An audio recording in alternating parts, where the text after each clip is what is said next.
আসসালামু আলাইকুম সুপ্রিয় দর্শক মণ্ডলী, আজ 22 আগস্ট 2025 শুক্রবার 7 ভাদ্র। জানাচ্ছি পত্রিকাগুলোর প্রধান প্রধান শিরোনাম।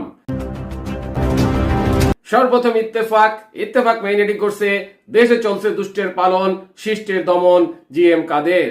এরপরে প্রথম আলো মেইন হেডিং করছে পাকিস্তানের পররাষ্ট্রমন্ত্রী ইসাক দার কি বার্তা নিয়ে আসছেন, 3 দিনের কর্মসূচি কি।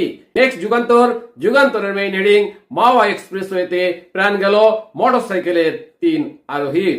এরপর ভোরের কাগজের মেইন হেডিং অবৈধ অভিবাসীদের ট্রাম্প ওগান্ডা পাঠাচ্ছেন। নেক্সট জনকণ্ঠের মেইন হেডিং ইসরায়েল আমেরিকার বিরুদ্ধে নতুন হুঁশিয়ারি, রহস্যময় ক্ষেপণাস্ত্রের ঘোষণা। এরপর ইনক্লাবের মেইন হেডিং আওয়ামী সন্ত্রাসীদের অভয়ারণ্য ভারত। নেক্সট আমাদের সময়ের মেইন হেডিং আন্তর্জাতিক মান নিশ্চিতের নির্বাচনী রোডম্যাপ।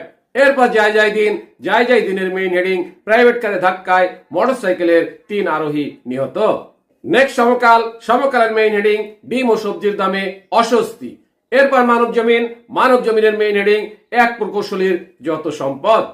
নেক্সট কালের কণ্ঠের মেইন হেডিং বিমানের চাকা চুরি করে অন্য এয়ারলাইন্সে বিক্রি।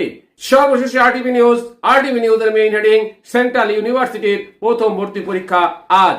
এত শুনলেন পত্রিকাগুলোর প্রধান শিরোনাম।